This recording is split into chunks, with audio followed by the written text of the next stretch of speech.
What the main thing I took from him as a father was that he was always there for you. I think that was the thing. You always knew he was there. Just if you needed anything, he was there. You could rely on him 100%. He wasn't like, you know, you'd be struggling to get assistance off him at any point. You just knew that if you were in trouble and you needed help, be it like your car had broken down, you got into trouble for anything else, he'd be there at the drop of a hat. Well, he was a traditional bloke from that era, really. Came from a really hard background. I mean, he grew up in absolute poverty. There was five brothers and a sister in a 2-bedroomed house, and the house was absolutely tiny, little tiny parlour at the back. Well, we'd clash sometimes. We would clash sometimes, but I think that's normal in every family, isn't it? When you've got a lad growing up with quite a strong father figure.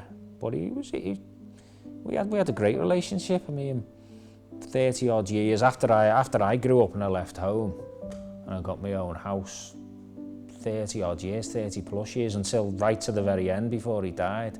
Every week we go for a pint, we'd always touch base and we always kept in touch. He was, to be honest with you, he was my best mate. He always was.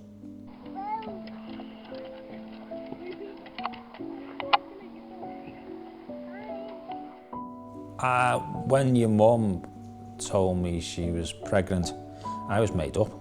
I wanted another kid. So it sort of completes the family, doesn't it, in some ways. I was a bit like, do you think we're being a bit over the top here? And she sort of said, no, I think we really need to go. And I was pretty dubious about going in because I thought we were going to go in and they were going to send us straight home again.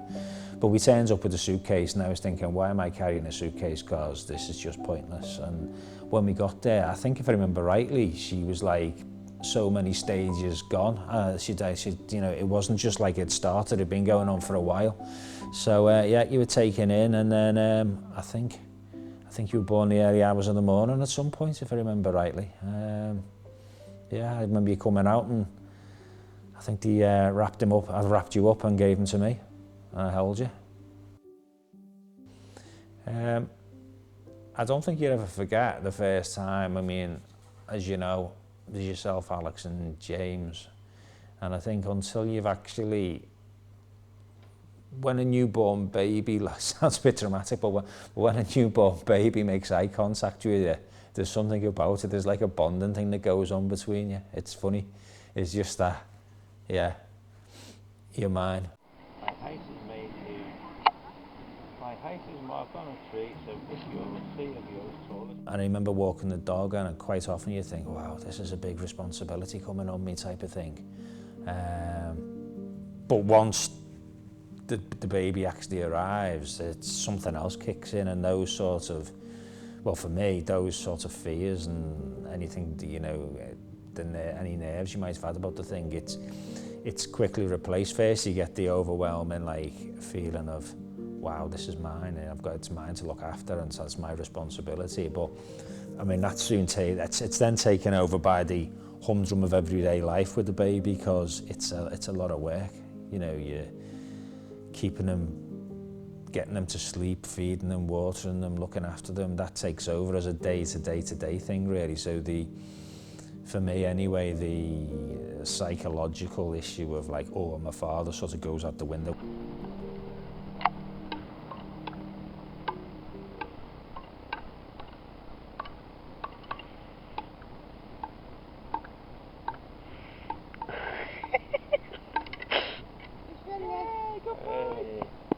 When Alex was little, he was probably like your dream child. He never caused any problems whatsoever, whereas yourself was a bit more of a challenge, should we say.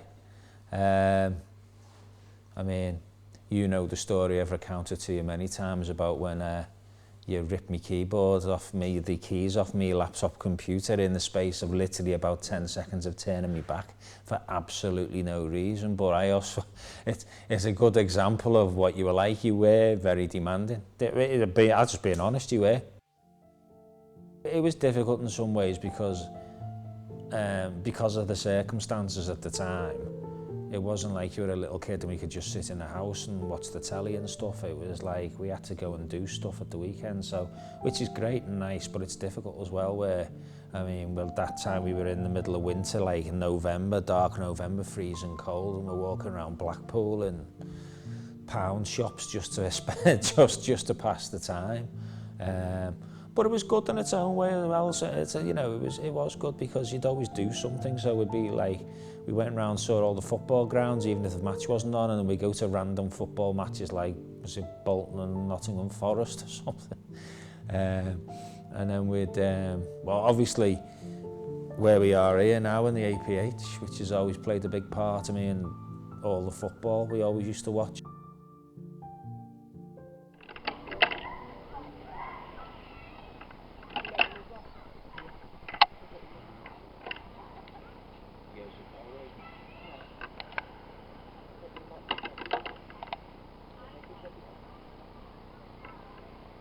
Being overprotective is probably not the best trait, but it comes from the right place because it is literally just me wanting to protect you as much as possible, and I always have. And it's just, you might get some parents, well, I think that's the difference, isn't it? You get some fathers who go out there who really don't give a monkey's. Look at all these kids who are hanging around on the street at 12 o'clock at night, burning cars and robbing people and stuff like that. Their parents obviously don't care, whereas I mean, not only that I don't want you to be a criminal, but I know I always wanted you as a kid to know you were safe. You're you. I don't see you or Alex or James as being extensions of me in any shape or form. To be honest, that's not the way I think of it. I just see you as individual people who your family, and family means everything. But you're your own people, you're not an extension of me. I don't see you as an extension of me, to be honest. And I don't see myself as an extension of my dad. If I could be remembered by people how I remember my own dad, I'd be more than happy with that. And that is a decent, hard-working bloke who tried to be a decent man.